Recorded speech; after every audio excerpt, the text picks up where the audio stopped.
all have come to one single but critical conclusion. The situation in Camp Ashraf now is, as you've heard, an emergency situation. There is a looming genocide that could occur if a number of different things don't go right in the next weeks and months. We've seen genocide in two examples coming from the Iraqi government, and sad to say, watching videos where Iraqi soldiers with American uniforms, American weapons, trained by our soldiers, go in and massacre unarmed innocent people twice. On two occasions, by the way, when our Secretary of Defense, incredibly, was in Iraq meeting with the Prime Minister. So we have a lot of history here, recent history, to fear another genocide, a looming genocide. And as Professor Dershowitz said, we have a very unique advantage here in the sense that we have witnesses. Your witnesses, we're witnesses to what has happened here and what could happen. And our goal here is to make sure that genocide does not occur. Several things that have to be done, and I agree with all of my fellow panelists here. We need to change our game plan a little bit this year. We've been writing letters, we've been on editorial boards, the governor's been on TV. We have talked and studied and advocated and answered questions for everyone who wanted to learn about these facts, which are very important. We're going to take, I'm happy to say here, not only for myself, but we have a sort of a small steering group of incredibly prominent people who've been working with this. We talk to the State Department once a week. We write them letters. We give them briefs. We give them guide plans. And we're going to continue to do that, by the way. But I think we're going to see, and you've heard this morning, a little bit more activism. And a couple of weeks ago, the governor and I, the former Secretary of Homeland Security, we found ourselves demonstrating outside the White House. Can you imagine? I got a text from the head of the Secret Service. He said, "Louis, I understand you're demonstrating in front of the White House." And I said, yeah, I am demonstrating in front of the White House today.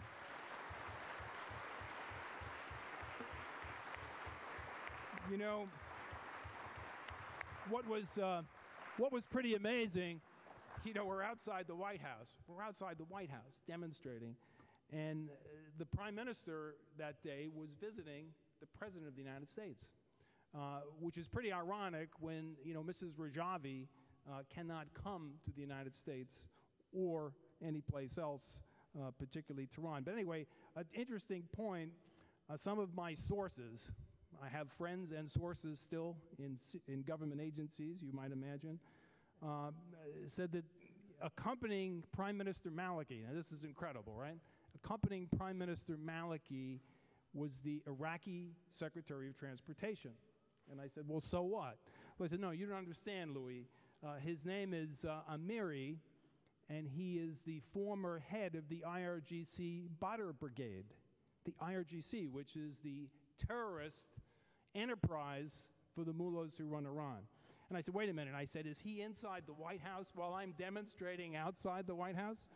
And they said, yeah, he's in there. And, you know, I can't do official investigations anymore, but I got the internet. And, you know, here's some pictures of him kissing the ring of the Ayatollah. So he's in the White House with the president, and we're outside demonstrating. I said, you know,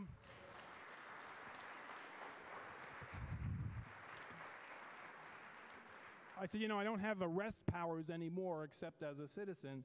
But I said, I really would like to interview this guy. I'd like to ask him some questions about Khobar Towers, which was an IRGC terrorist operation that murdered 19 Americans in June of 1996. The Saudi Hezbollah performed that atrocious terrorist attack against the United States, killing 19 of our airmen who were enforcing the no-fly zone over Iraq at the time, if you remember. The people who were responsible for that attack were trained by the IRGC in the Bekaa Valley. They got cash and passports at the Iranian embassy in Damascus. General al-Sharifi supervised this attack.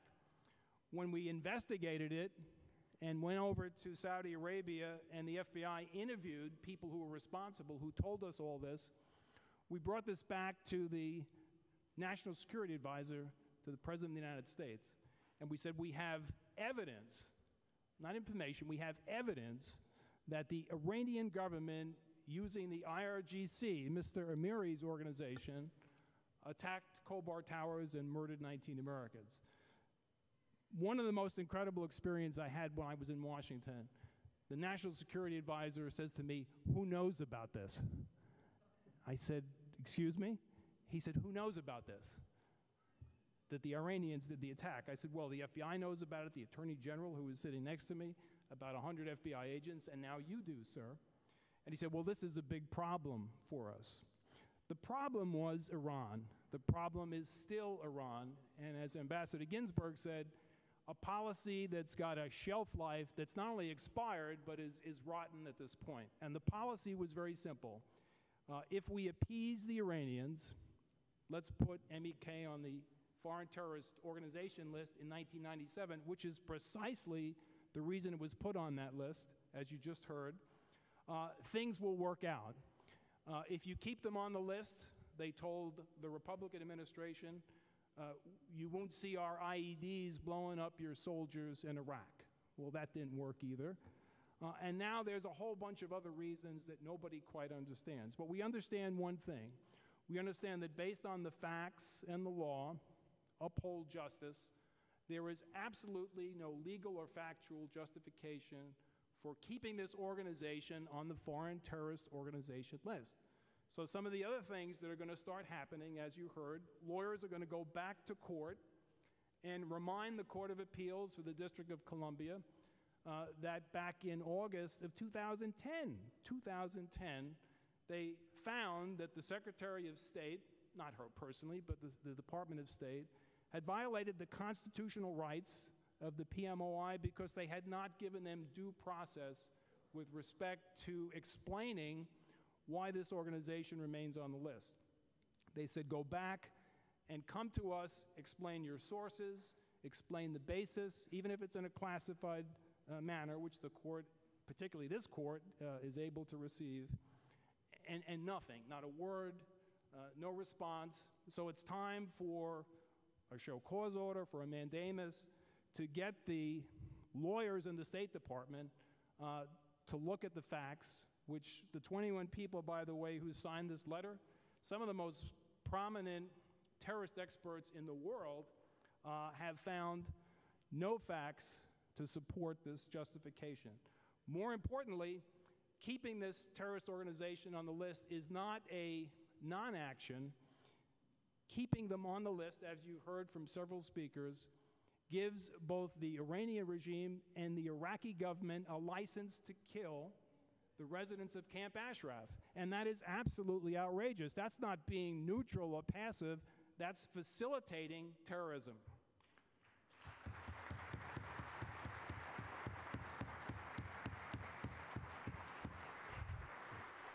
You know, you may have seen, again, this witness room, you may have seen the other day, before the Senate Intelligence Committee across the hall here, the heads of 16 intelligence agencies, our major intelligence brain trust in the United States, came before the Intelligence Committee for their annual report. General Clapper, who's the DNI, was there. You know, as I look down the row, first of all, I know most of these people. My successor there at the FBI, General Petraeus. You know, I had a quick flashback of the 21 of us sitting before a committee, which, by the way, we would like to do and have done in part. If you had those 21 experts saying, we have not just read newspapers, we have studied the facts relating to the history of the MEK. More importantly, we've interviewed Mrs. Rajavi, we've interviewed the leadership, we've tested them, we've verified them. This is not a terrorist organization. I don't believe any member sitting on that panel on the other side would contradict that. So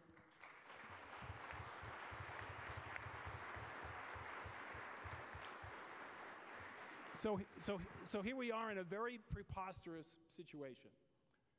We have gotten no response from the State Department, but more importantly, and for those of you who are visitors to Washington, you know, the principles by which Washington, D.C. works are not that secretive.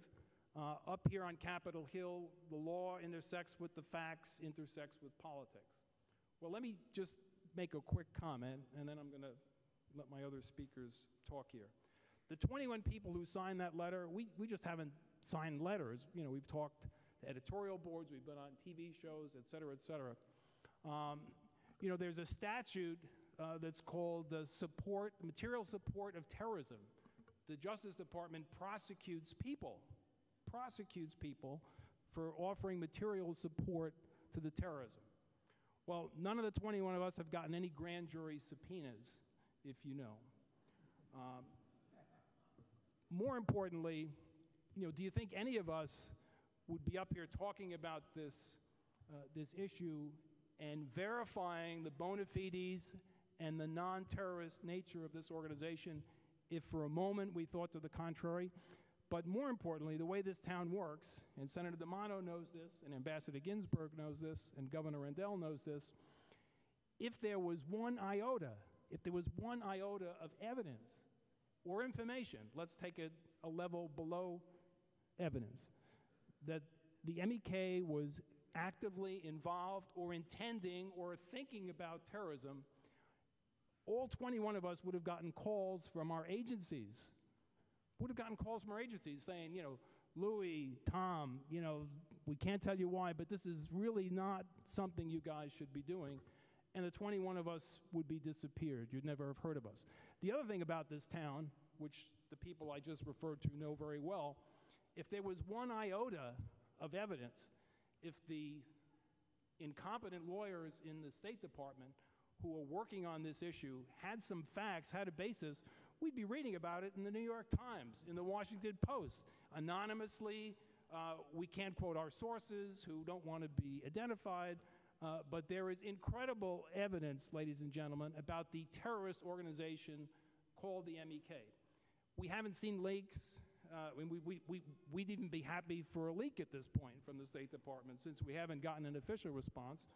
But there's nothing there, ladies and gentlemen, because the facts and the law totally contradict, undermine, and I think at this point humiliate the position of the State Department and the position of the United States of America.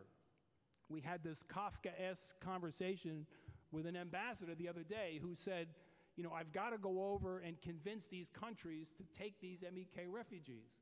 We said, well, Ambassador, maybe your lawyers could assist you by helping you get this delisting done. I said, isn't it a contradiction when you're going over there saying, please take these people, but you know, they're on our MEK terrorist list?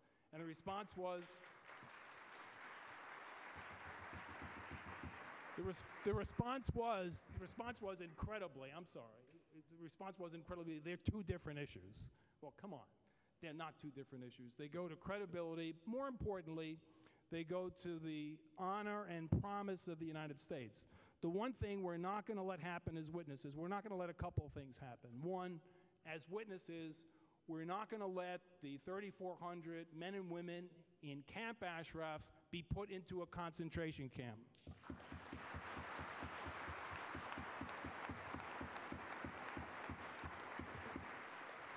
Now,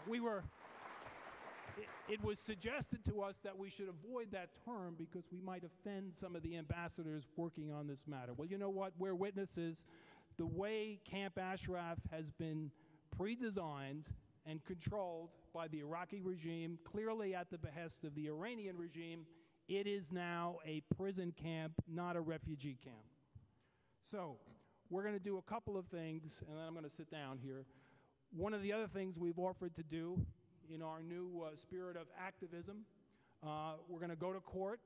We're going to get or try to get a mandamus. You've heard talk about an amendment to an appropriation bill that would make this issue a real issue, and we'd get some leverage with the Iraqis. I mean, not only does the State Department have no lawyers, apparently they don't have any diplomats. We've got nobody negotiating for us out there. More importantly, we're going to make sure that the United States does not do what I think is starting to happen, which is to transfer the responsibility of this crisis to the United Nations. We're not going to let that happen. You know why we're not going to let that happen? Because